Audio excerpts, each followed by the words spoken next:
Welcome to Houston Sports Talk with your host, Robert Land.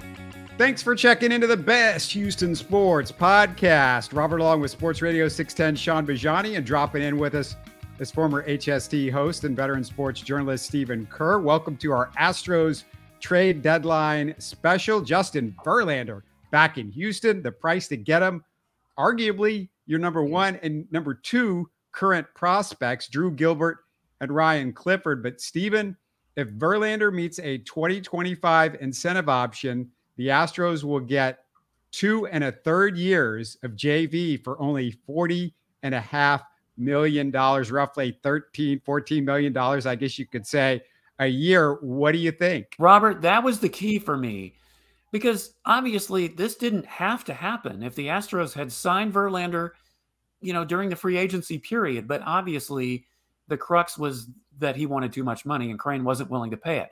So when I saw the trade, I said, okay, well, if the Mets are going to do what they did for the Rangers and Max Scherzer and pick up a lot of that salary, then I'll be okay with it, at least, for the most part.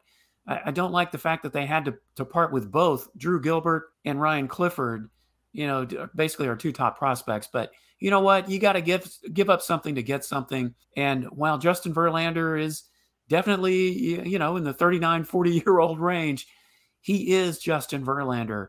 So it's hard to argue with this thing, Robert. But yeah, to me, that was the key, is how much money were the Mets going to give to make this worthwhile for the Astros?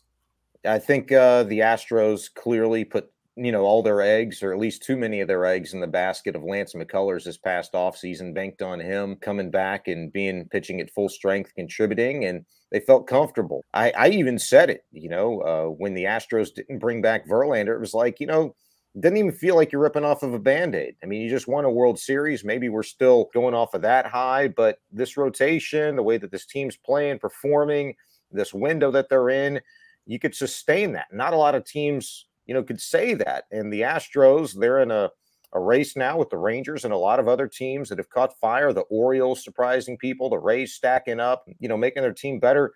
It was a situation in which Jim Crane and Dana Brown arrived at, in which they'd said, look, we're going to have to figure out the best way possible to maybe right that wrong from this offseason. And Jim Crane, however they worked this deal, there's various reports of all kinds of different numbers being floated out there. But I know this, Crane said the Astros got a ton of money back in this trade that they orchestrated. And that the only question it came down to was, how many prospects are we going to have to give up? You give up Clifford, you give up Gilbert. It stings a lot worse if, in fact, you're giving up major league talent this year, or if those guys make a big ball club and you see exactly what you gave up. But hell, until they make the show, what it really comes down to, in my opinion, is what are you going to get out of Justin Verlander this year and the rest of this roster? For these remaining games, less than 60 games and a postseason run. Let's see what you can do. It's called a championship window for a reason. And Dana Brown stuck his foot in the door and tried to raise that window up as high as he possibly could. You do what you have to do to win now. And look, I'm kind of looking at it like this. If Luis Garcia and Lance McCullers come back healthy at some point next year, you've got 8 legitimate starting pitchers now. You're flipping at least one of those guys, aren't you? And whoever that turns out to be, you're probably going to be able to recoup some talent for your farm system. And Dana Brown, if we've learned anything from his track record, it's that he has an eye for talent, is an excellent talent evaluator. That's where he made his mark in this game. And so he's going to be general manager for the foreseeable future. I trust in him that he's going to be able to restock this farm system, for, down the years to come. So we can worry about that when you cross that bridge. But right now, they did what they had to do to play catch up with the Rangers, the Rays, the Angels, Orioles, all these other teams that are making themselves better for the stretch run. Yeah, a couple of thoughts came to mind when I heard the trade. Number one, with the Astros getting Justin Verlander back, it seems like, I don't know, Stephen, wasn't it about 9 months ago that we were all nervous every time Justin Verlander made a postseason start? He was the guy that we were nervous about, and now we got him back.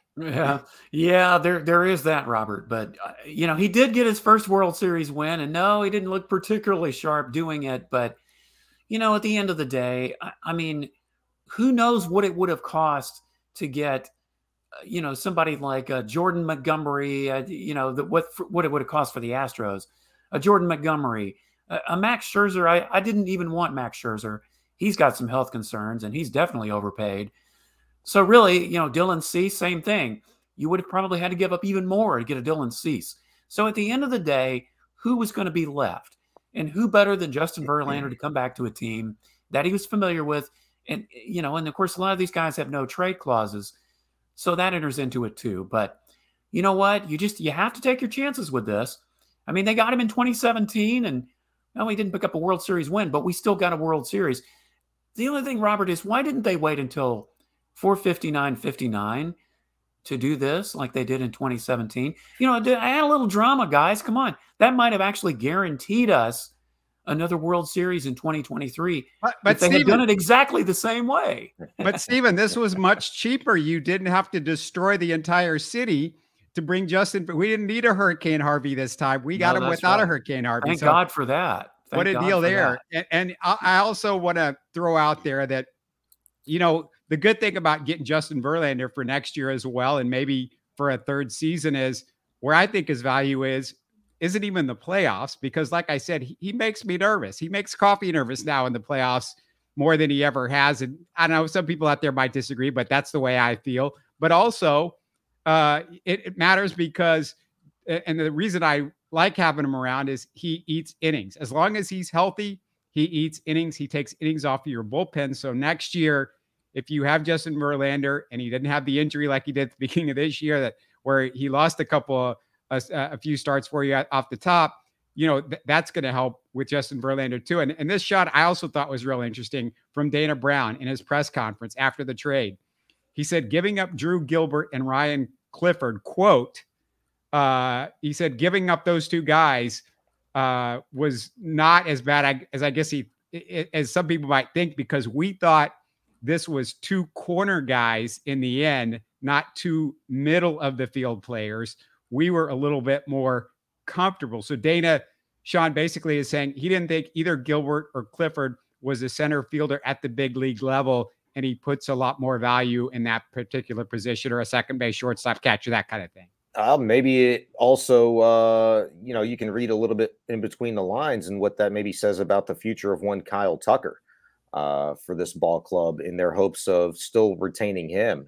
Look, Dana Brown, from day one that he took this job as general manager, has used the word aggressive. And I told you, whatever he does, if anything, ahead of this trade deadline, that's going to be the first little taste that we have of what exactly the kind of general manager we're going to have for the foreseeable future, and what exactly aggressive means. Look, he doesn't act alone in a situation like this. We know the relationship between Justin Verlander and Jim Crane is very strong, probably played a little bit of a role in the decision to execute this deal today.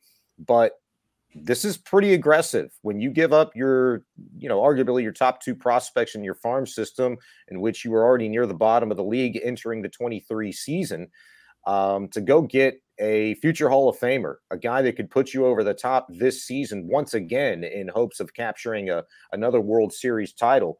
You go do that. You roll the dice. You take your chance. I like so far, I think, what I've seen from Dana Brown, a guy that's, talk the talk, but walks the walk too. We'll see what this means in terms of the future with other players on this roster, what it means, for them contractually, the organization financially. I'm excited for what it means this year, though, from a baseball sense. Your rotation is looking like Justin Verlander, Framber Valdez, Christian Javier, Jose Urquidy's coming back, going to be activated later on this week, Hunter Brown, JP France. You got a legitimate six-man rotation right now, similar to what the Astros enacted last year post All-Star break. You know how much it has helped before. How beneficial could it be this year? Dusty Baker said it the other day. Giving Christian Javier that extra day last week was beneficial. He pitched much better in his latest outing. He already moved him back in the rotation for this week. I think he's going to see the Yankees in Game 2 later on this week.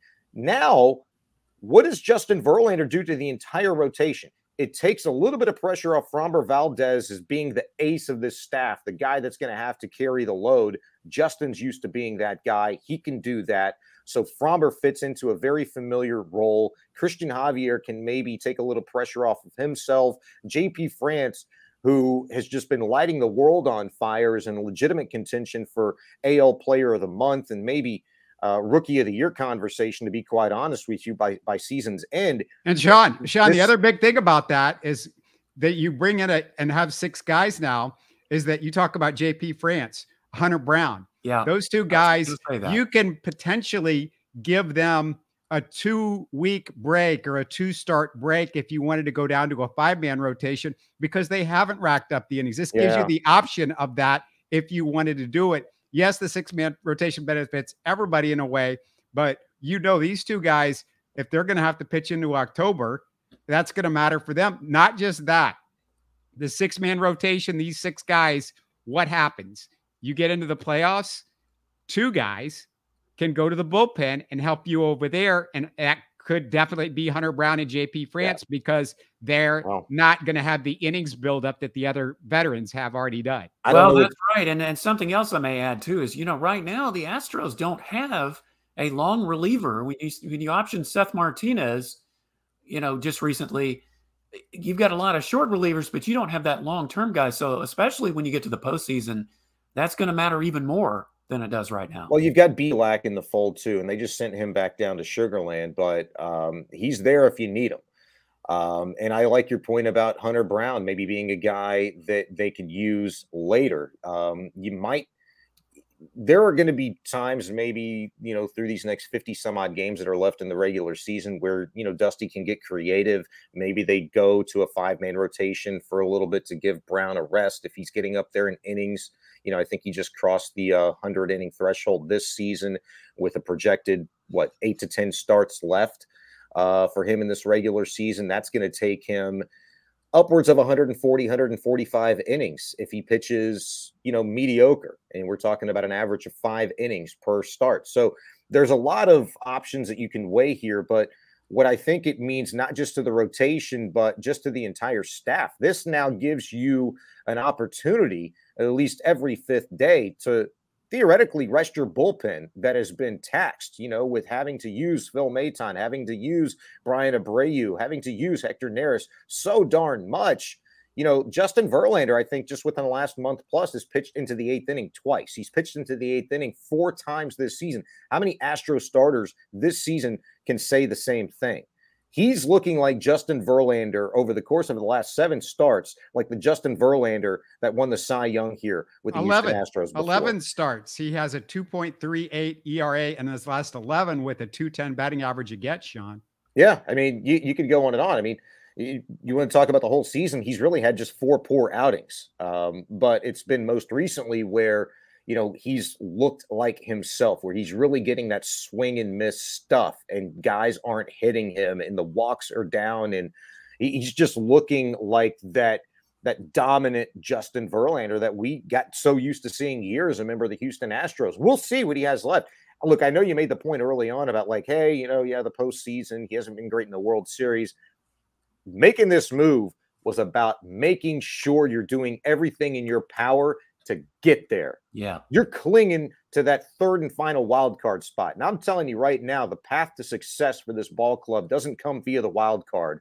You're spending too much money. You have too much talent on this team to be clinging to that. You're a half game out entering play today of the Texas Rangers. Path to success comes through the division. You got 3 games left with them head to head towards the end of the regular season, and it starts now. You are back at full strength, as full as you're going to be this season anyway, with Urquidy coming back. You just got Jordan and Altuve back. Brantley, okay, whatever. That'd be icing on the cake on top of icing on the cake, because you just made one of the biggest splashes you possibly could have made in bringing JV back 2.0. It's interesting. Maldonado knew before any of us, Stephen, yes, that this trade is going to happen. He said he's been in touch with Verlander the last couple of days. He got a text from him 9:30 a.m. Tuesday saying, let's effing go. Yeah, he did. And they've been apparently conversing over the last few days. And of course, nothing was finalized. But it was obvious, Martin knew something was going to happen, or at least the possibility of something was going to happen. So, the excitement around the Astros clubhouse, it's high. And I know emotions don't play a part. Steven, was Yainer Diaz trying to get Verlander? Could he have gotten Verlander? No, that's why you got Maldi. This is why he's the starting catcher. You got to get these guys in there. Yainer Diaz, worthless. Like, get him off the field. He only has 1,000 OPS when he starts. We need Maldi out there because he's recruiting guys. He's like this is like having our Nick Saban. Steven, this is like Nick Saban. That's about right. But what are you going to do next year if he walks as a free agent? You're going to have to figure out something else. But at least he got you there this year. But no, they obviously have a great relationship, and there's no doubt that's going to mean something. But to accentuate Sean's point, yeah, you've got to get there. You've got to put yourself in a position to get there. Once you get there, then you worry about, well, how's Verlander doing in the postseason, and is he going to get another World Series win? You got to get in position to get there first, and getting him certainly gets you to that point. My biggest concern, obviously, is hopefully he doesn't break down this season, next season, but the potential is certainly there. You just have to hope and pray it doesn't happen. In regards to next season, you cross that bridge when you get there, but the most appealing thing about that vesting option in 2025 is he's got to pitch at least 140 innings next season and finish the year healthy for that option to kick in.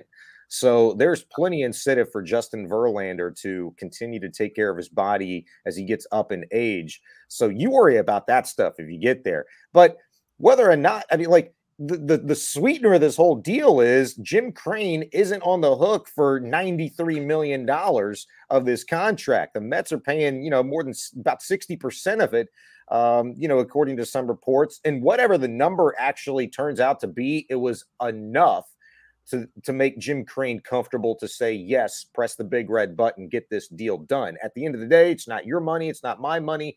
You want to see your ball club do whatever it takes to go out and win championships. And this type of move for the second time in 6 years involving the same human being, Jim Crane has pushed that big red button and gotten the deal done now with a second general manager, third general manager really to do it. And the city's got to be stoked. I know the clubhouse is stoked.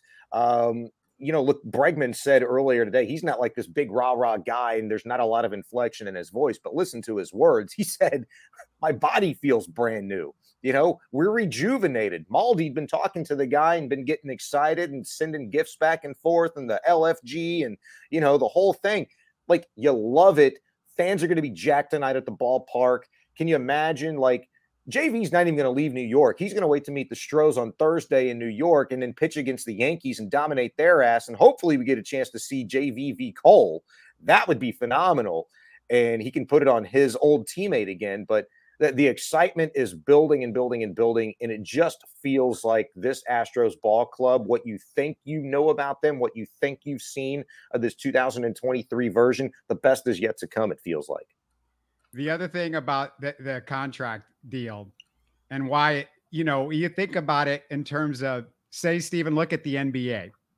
Damian Lillard is on the market right now.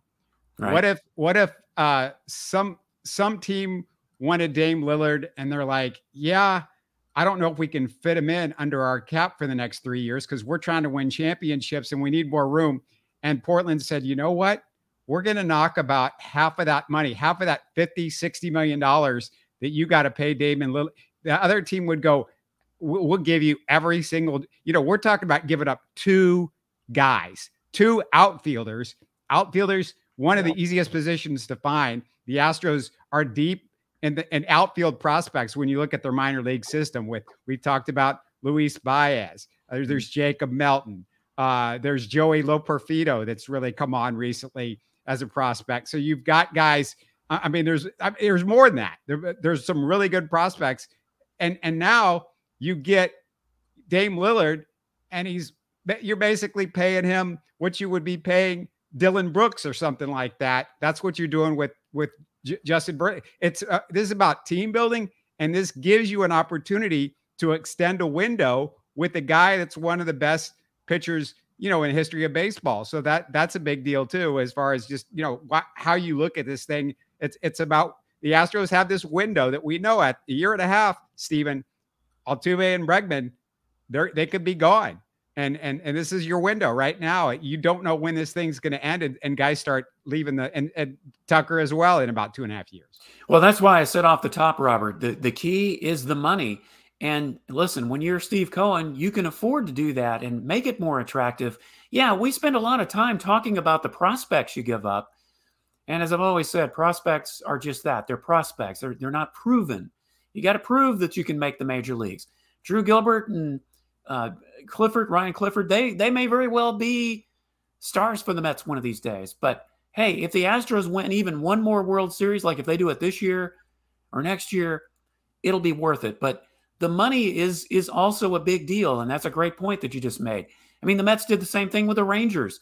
I'm sure that made the deal as attractive to them to get Max Scherzer as the prospects. They gave up some pretty good prospects too, the Rangers did. So money is starting to become a key in these negotiations, especially when it's such a big contract. And when you have teams like the Mets who can afford to soak up some of that salary, if they're really gung-ho and dead set on selling out and getting rid of these players, look at the Cardinals. They pretty much sold themselves out too. But when you're in a position that the Mets are in, money can definitely be the key just as much as those prospects are. The thing about prospects, I mean, you hit the nail on the head. I mean, I've two different people during our podcast right now have texted me, hey, man, what do you think about giving up Gilbert? It's like, I don't know. He wasn't wearing an Astros uniform. I really could give a rip because, Justin Gilbert losing him or Drew Gilbert losing him, it's kind of like I could have had there was a lot of prospective women out there, through my first 20 some odd years on this planet that I could have chosen to make my wife. I chose one and I chose right, but I could have chosen a whole bunch of them and turned out to make them my wife. And who knows where I'd be? Who knows where we'd be? Like there's always the prospect of finding that other guy or guys or gals, whatever the case may be. And look, to me, Drew Gilbert wasn't going to help you win ball games right now today. Drew Gilbert might not have helped you win ball games next season, much less Ryan Clifford. Didn't know who the hell that guy was, to be quite honest with you, before today and the deal's consummated. I know this. Justin Verlander helps this team win ball games the second he steps on that mound. That's what he's done. That's what he's been about. And it's about maximizing that championship window. So at the end of the day, I know both of you guys prefaced this, all the Astros had to do was, hey, look, pay the guy before. Well, arguably, might have turned out better getting JV this way than it did spending Mets money yourself this offseason, and you'd be on the hook for $93 or $100 million in the life of this contract. So, hey, you roll the dice and you see where it gets you. I'm here for it. I think the ball club's rejuvenated. I think it was the right move, and we'll see where the chips fall. There could have been another Astros. Actually, there could have been two more Astros reunions at the deadline. We're going to get to the Graveman one that was another Astros reunion in just a second. But Jim Crane said they had interest in a starter and a reliever from the Padres, but San Diego became buyers instead of sellers. You could assume those two were Blake Snell and Josh Hader. Remember Josh Hader? Dana Brown said they were also going after Brooks Raley from the Mets, but that deal didn't get done. Remember old Brooks Raley? But let's get to the other deal, Stephen, because the Astros also got Kendall Graveman for Korey Lee, another prospect that the Astros gave away, a big prospect. What do you think of that one? Well, this may sound phony, Robert, because it's after the fact, and I'm not on with you guys as much as I used to be. But I actually had Korey Lee pegged as a trade piece early on. I mean, just the way the Astros handled him, in spring training, they sent him down to Sugar Land, they said, because they wanted him to play every day. But it was obvious that they were positioning Yainer Diaz as the frontline guy at some point. Now, you didn't know how that was going to turn out when the season began. But as time went on, Korey Lee he may not have been tearing up AAA, but he was doing decently. But the Astros had no plans to bring him up. So it didn't surprise me that Korey Lee became a trade piece. And the fact that they traded him for Kendall Graveman, hey, the Astros, they could have kept Kendall Graveman after the 2021 season, but they didn't give him that extra year that the White Sox did. Otherwise, he'd still be here. So, yeah, again, you had to trade somebody to get something. But in this case, I think it was a great move because Korey Lee was not going to be your frontline catcher. You're not going to have him and Yainer Diaz as both your frontline catchers, especially if Maldi walks next year. So, no, I love the move. And Graveman certainly was money in the 2021 postseason with the Astros. So you have to hope that not only he'll be that the rest of this season, but if you get to the postseason, that he can duplicate that. Yeah, I didn't see the forest through the trees like you did, Stephen, but I did think it was pretty apparent that in spring training, Yainer Diaz, was a better prospect at catcher for the future of this ball club than Korey Lee. I thought he was a better hitter.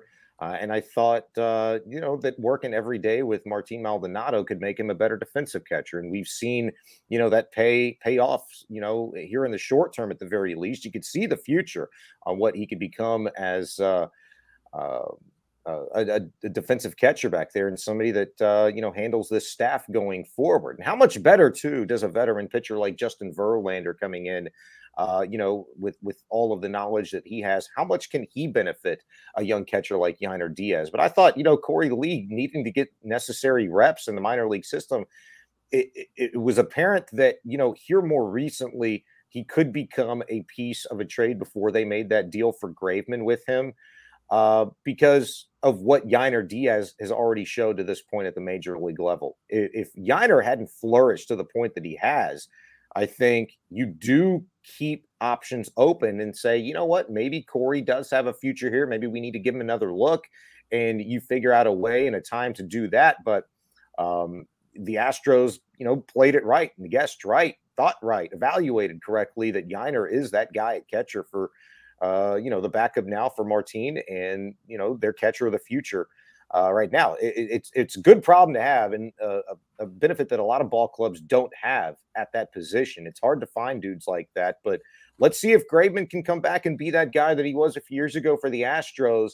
I think we forget sometimes because Brent Strom's not here, but in large part, look, there were a lot of guys that are here that were under his tutelage, and their current pitching coach now. I think he's got that, pixie dust, that magic elixir, the ability to speak to guys, to identify issues, tendencies, and to just flat out make guys better, like Graveman. And I still think he has some projects in Fromber and Christian Javier and Stanek and Maton and Montero that they got to figure out. But I always have faith in their ability to develop and repair guys here in this organization. Yeah, you guys keep talking about Yainer Diaz as the future starter. I don't know what you're talking about. Martin Maldonado will be doing this until he's in a wheelchair. And 2040 at least. And Dusty is going to be managing Maldi until he's in the wheelchair. If he's in hospice and he's phoning it in, he's doing it from his phone and he's telling guys, and he's got his wristbands on and he's at the old folks home, he's still going to be managing Martin Maldonado, as long as that guy can walk back and forth from the catching position to the dugout. Martin Maldonado is the catcher of the future, the present, the past, everything. So here's what they're going to do with Martin going forward. He's going to become Jeff Bagwell Jr. They're going to give him the corner office and some title like community outreach executive, and they're going to send him to go consummate, execute deals, in the offseason when they need a high-price free agent acquisition. Well, let me just tell you this, guys, and I'm not saying that Yainer Diaz should be the frontline starter next year because, listen, he's still got some work to do, especially behind the plate. There have been at least a couple of instances where he's had some wild throws trying to stealing runners off second base that have gone into center field. He's made some strides in the maturity aspect. I know there was, some talk that he needed to really work on his pregame preparation. He apparently is doing that, and I know we still have, the rest of this season and hopefully the postseason to go, but I'm not sure I want to come into next year with Yainer Diaz as my starting catcher, whether that means bringing Maldi back for 1 year, if he's willing to do that and be starting one more year, or get a veteran catcher that can probably fill the bill until he's ready. But I don't think Yainer Diaz is quite ready for that role just yet. Yeah. Maldi, I don't understand this whole thing where Maldi's he's better with the pitchers supposedly, but the pitchers that he's catching for a lot this year, Christian Javier hasn't done so well with Martin Maldonado behind home. I mean, Christian Javier has struggled this year. We've seen he can't do anything for Christian Javier's fastball, which has been an issue. Recently, Fromber struggled with Martin Maldonado catching. You know who's actually pitched pretty well? JP France. And I want to say it's a lot of Yainer Diaz out there. Well, yeah, Yainer Diaz is out there for him, for sure. Yeah, exactly. And the other part is Martin Maldonado, the catching part has become hard for him. He is leading the Major League Baseball in pass balls. Right. So this is like, you know, and he's not throwing guys out anymore. I mean, it's not just that he's not hitting. The catching part is also an issue. And I mean, it's like beating a dead horse. And it seems like all of a sudden, whenever Dusty has to defend him, he's bringing up some stat that you're like, what are you talking about? Like the other day he was going, oh, well, you know, Yainer Diaz doesn't hit lefties. Well, Martin Maldonado doesn't hit righties. So then why isn't Yainer Diaz batting every time we go against a right-hander? Because if that's your definition of, you know, success, then if you want to play that game, Dusty, we can play that game. And you would lose bad on this. Well, Dusty was getting a little testy when he made that comment too. If you remember, he said, you know, you guys always seem to want to tell me how to do my lineups. I don't really need that. Thank you very much. After he said that comment. So, and he's getting a little testy about being asked about this, apparently. Yeah, we know of at least 3 guys now that have to use Maldi, because we know Christian Javier wants Maldi out there, Fromber, and now Verlander. So really, I mean, Christian Javier, you're stuck. Either he's DHing or he's not playing, which kind of sucks because, man, the lineup looks good when he's in there. Man, right now, it looks so good when he's out there. I mean, 2 out of those 3 pitchers that want Maldi behind the dish aren't bad, though. You know, those are 1 and 2 pitchers right now. And you've kind of approached that level right now with the influx of health and talent that this roster, you know, is right now. What did Dusty say last year? And how good was this ball club last year where, you know what, you don't need Maldi to hit. And I know, like, he's not the defender that he was, but look, the caught stealing percentage isn't that different this year than it was last year. It's vastly different than what it was a couple of years ago when he was throwing out 40% of would-be base stealers. But to me, at the end of the day, it comes down to, you know, who's on the mound, who feels comfortable with them behind the plate, and whether or not your offense can sustain a guy hitting, you know, 165.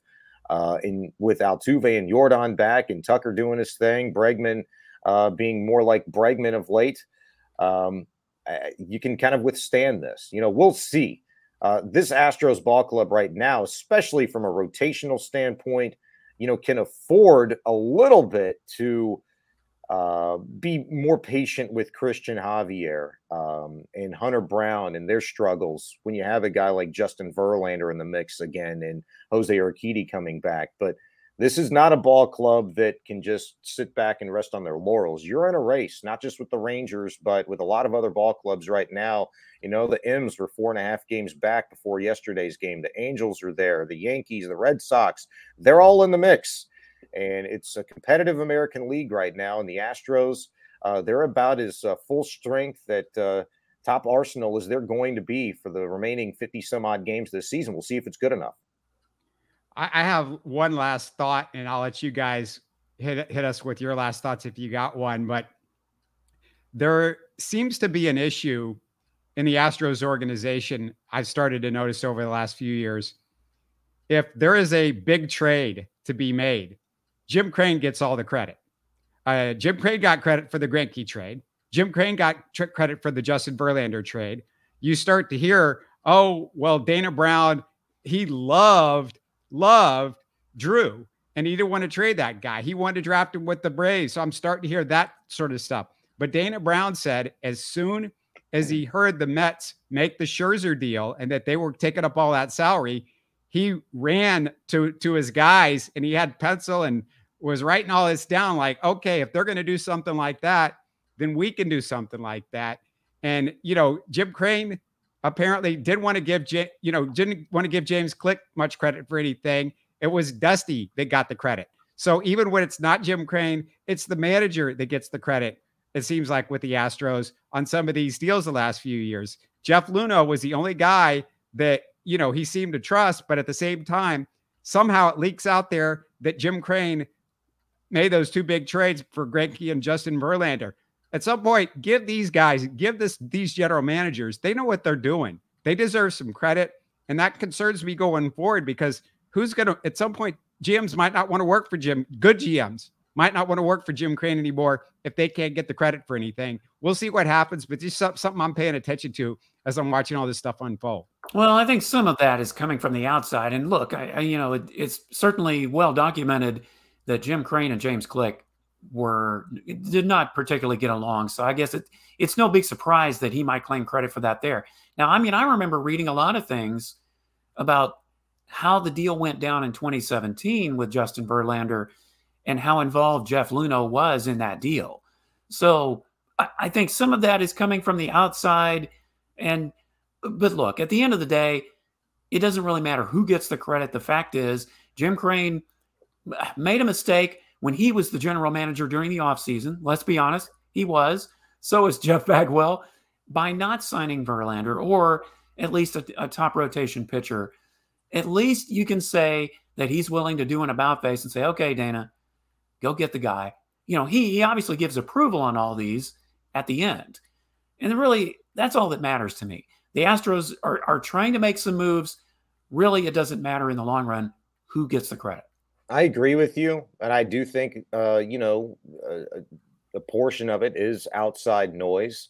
But the owner's going to get a lot of credit sometimes, because you mentioned, he's the one that's pressing the big red button at the end of the day and, saying, get this deal done, because the money's involved. When you talk about guys like Greinke, high price guy. When you talk about Verlander, high price guy, first time and this time, the owner's got to make that decision to flip that deal. And Dana Brown has even said it multiple times this year in relation to, if it's a conversation about Maldi versus Yiner and McCormick and Myers, it's like, or who they're going to give up in terms of major league talent. Talking about that just a couple of weeks ago with Dana Brown, he's saying, look, at the end of the day, it's Dusty's call on whether or not, if I find a deal that works, does Dusty want to part ways with somebody that's wearing a Houston Astros uniform right now? That's his call. He understands his role. Dusty, manages the team on a day-to-day. Jim flips the bill. He and his staff put together and do all of the legwork and find these deals that make sense for this ball club. But at the end of the day, they can only do so much. And I think, you're right to a certain degree. Like, there are probably tons of guys out there that would love to get, headlines and their name in the paper and get all of the credit and the shine. But at the end of the day, Dana Brown feels like, to me, because he's kind of been there, done that before with the Atlanta Braves, a guy that he's going to get his credit when you put a World Series trophy in the bookcase, in the front office. He's going to get his credit by championships. He's going to get his credit, in the win and loss column. James Click got credit for the championship last year. Did he get credit? Well, I think they were talking more about his being on his way out than getting the World Series credit at that point. I think to a certain degree, like, you never really felt like James Click was long for this job to begin with. It never felt that way. The way that he took this job, or was granted this job. He was a young up and coming guy that had done a fantastic job with Tampa and in a franchise that was doing it. But he's a guy that wouldn't have had the job if you wouldn't have gotten busted for cheating. You know what I mean? Like, it's not like he was a part of their plan. It was a contingency. It's like, we got to get a guy in here. Here's maybe the best that we could get at the time, for the circumstances that we're dealing with.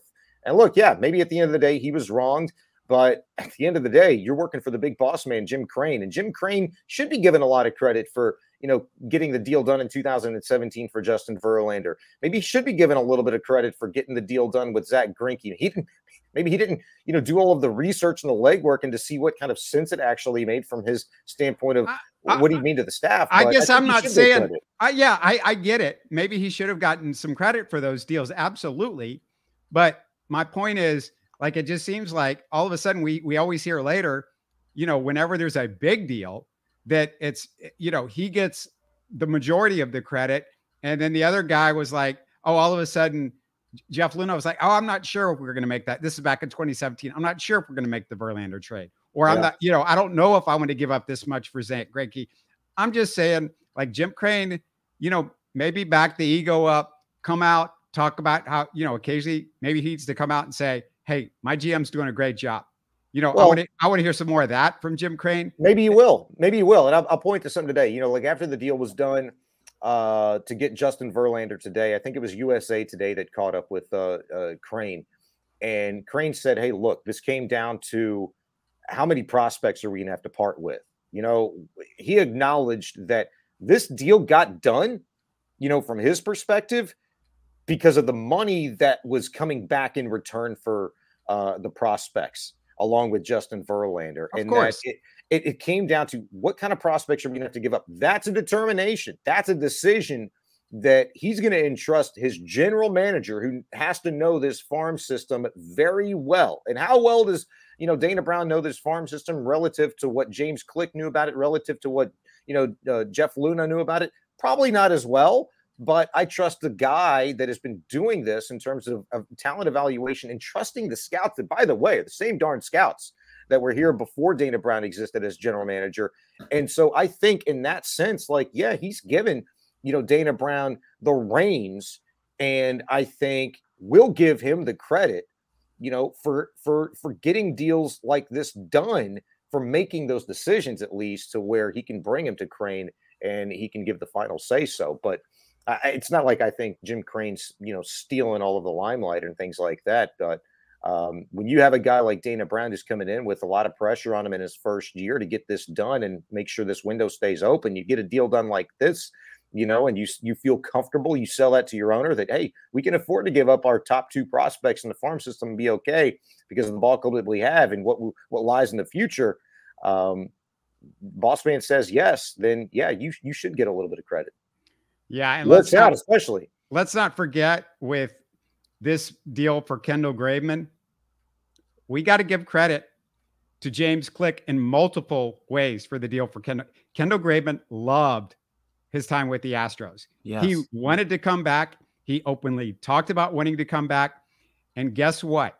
They got Kendall Graveman because they could give up Korey Lee. Why could they give up Korey Lee? Because a guy named James Click made an incredible deal to give up Miles Straw and get Phil Maton and some catcher that nobody paid much attention to except our guy, Jimmy Price over at Astros Future. Oh, this guy is actually pretty good, he said at that time. And Yonder Diaz. And you got that guy because guess what? James Click. And then Jeff gives Jeff Luna a little credit as well. Obviously, he was the one that drafted Korey Lee. But it should be interesting from here on out. The Astros have now lost 4 first-round picks just in the last 3 or 4 years. They've had to give up 4 first-round picks. 2 of them because of the cheating scandal, and the other 2, Korey Lee and the guy that they just gave up today, Drew Gilbert. So very interesting. The Astros, you look through their farm system, the first-round picks, there's not many left from the last few years, obviously, after all that. So that's something to think about as well. Hey, guys, great stuff. Excited about Justin Verlander being back in Houston, and the chances of the Astros winning the World Series maybe in Vegas went up just a hair after this one. Thanks a bunch for doing this. Me and Sean are going to be back in a couple of days talking more Texans training camp. I mean, I can't be more excited about talking Texans training camp. I hope everybody else is checking out what Sean is bringing us with being out there, being out in the beautiful 99-degree heat and coming back with some great stuff with us all the time. And always good to have Steven aboard. Thanks a bunch, Steven. Thanks for doing this. Absolutely, Robert. Well, I'm getting pretty excited about the Texans season too, because we've been in a bit of a funk with Houston sports for the last couple of years, with the exception of the Astros. So maybe the Texans and the Rockets can get things going, and we'll have all kinds of things to talk about. But no, good to be with you guys. Yeah. Think about it for a second, Sean. Will Anderson for a bunch of first-round picks, but everybody was like, man, did they give up too much? Well, they got Will Anderson, and maybe that was worth it. This is little, not quite the same, but a little bit Justin Verlander-y, if you think about it. Yeah, well, and we know Justin Verlander, he is him. And I think from what we've seen and heard so far through 6 days of training camp in terms of what Will Anderson is bringing to this defense, he could be him as well. So, whatever it takes to get the cornerstone piece in, both organizations have done it, and we'll see how it pans out for them. Go Stros. You're listening to Houston Sports Talk. Hey, don't forget to support us by subscribing and commenting on YouTube. You can always listen to us on Spotify, Apple, or your favorite podcast app. Tell your friends about us and share our show links on social media. Spread the word, everybody. Thanks for listening.